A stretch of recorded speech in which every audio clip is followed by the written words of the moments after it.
आपका स्वागत है। हमारे चैनल को सब्सक्राइब करने के लिए लाल बटन को दबाएं और नए नए गानों को सबसे पहले सुनने के लिए घंटी को दबाएं। भैया हम भोजपुरी गायक विशाल श्रीवास्तव सब भोजपुरी भैया लोग के चरण स्पष्ट प्रणाम करतानी।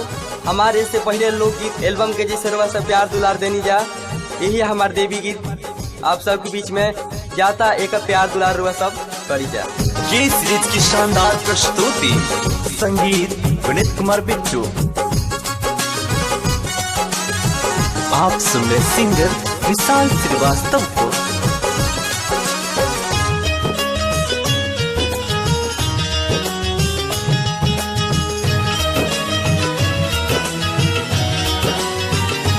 तोहर बेटा बा बोलावे मैया जइलू, तोहर बेटा बा बोलावे मैया जइलू।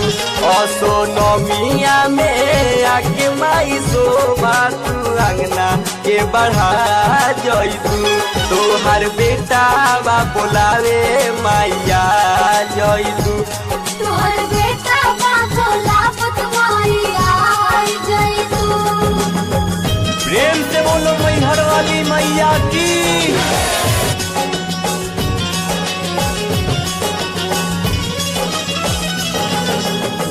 भले छोट बाट माई अंगना हमार हो, आके तू अंगना लगा दो चार चांद हो।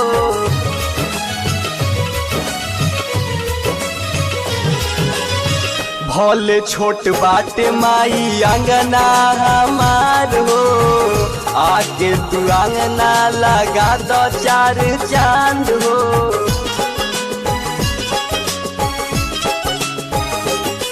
गरीबों के भगिया तुम्हारिया के सजा दी हो तू।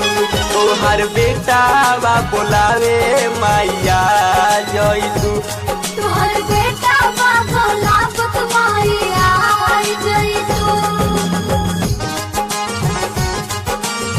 संगीत विनीत कुमार बिट्टू।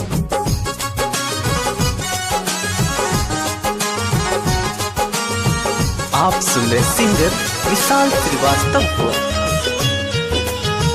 प्रेम से बोलो मैहर वाली मैया की।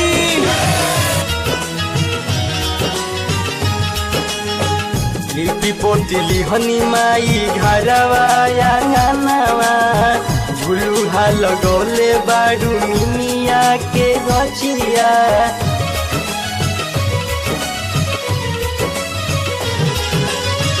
लिपि पोतिली हनी माई घरवा आंगनवा, झुलुहा लगौले बारू मिनिया के गछिया।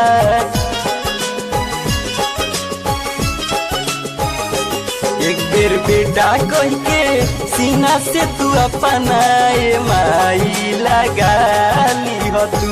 तोहर बेटा बा बोलावे मैया जइलू, तोहर बेटा बा बोलावत मैया जइलू।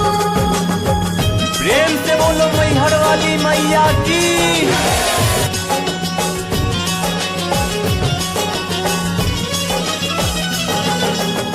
सातो बहिन अइली माइये के साथ हो, रखी दे तू हाथ माई विशालवा के माथ हो।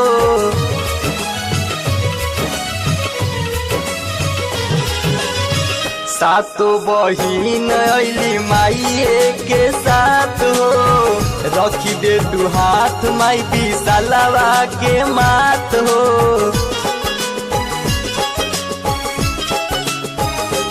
काबिल कालाम के मन में तू भगती माई जगा दी हो तू। तोहर बेटा बा बोलावे मैया जइलू, तोहर बेटा बा बोलावत मैया जइलू। असोनमिया में आके माई शोभा तू अंगना के बढ़ा जइलू।